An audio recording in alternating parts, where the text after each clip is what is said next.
semuanya, kami dari kelompok 6 ingin membahas materi tentang komunikasi pemasaran terpadu untuk branding.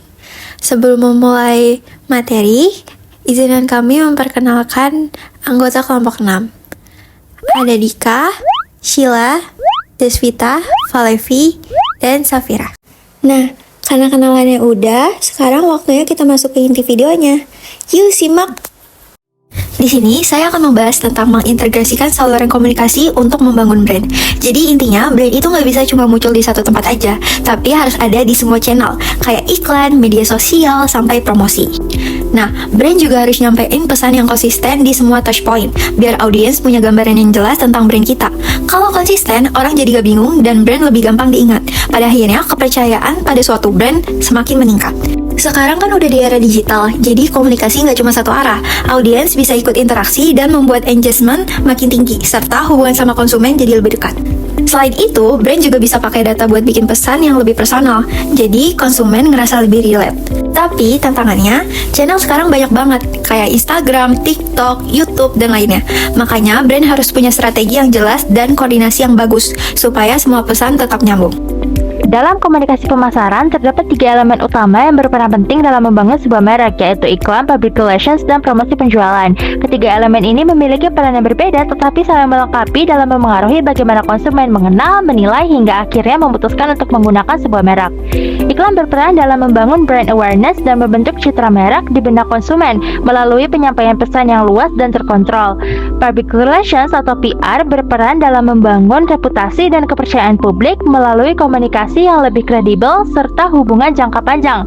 Sementara itu, promosi penjualan berfungsi untuk mendorong tindakan langsung dari konsumen seperti pembelian melalui berbagai bentuk insentif seperti diskon atau hadiah.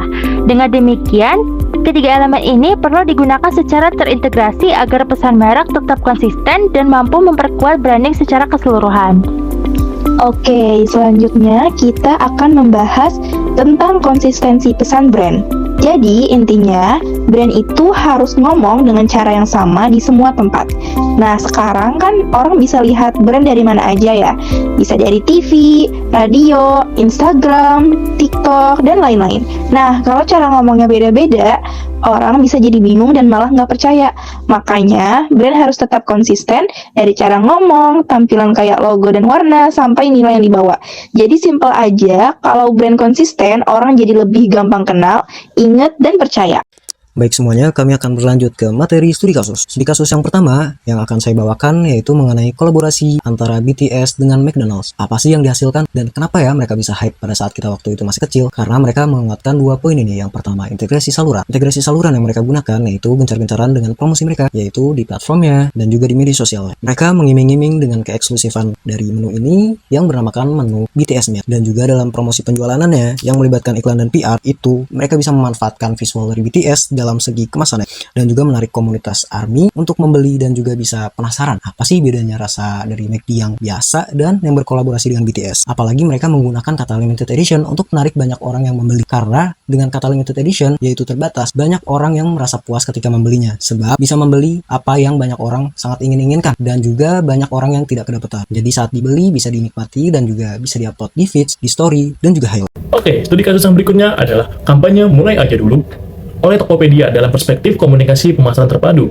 atau Integrated Marketing Communication dan singkat IMC. Tokopedia menerapkan strategi IMC melalui kampanye Mulai Aja Dulu dengan mengintegrasikan iklan televisi, media sosial, hingga penawaran promosi secara menyeluruh. Di kanal periklanan, mereka ini konsisten menggunakan narasi tersebut mulai dari iklan TV berdurasi panjang hingga iklan pendek yang ditayangkan di YouTube. Lengkap dengan visual minimalis berwarna hijau khas pada setiap billboard agar merek mereka ini mudah dikenali.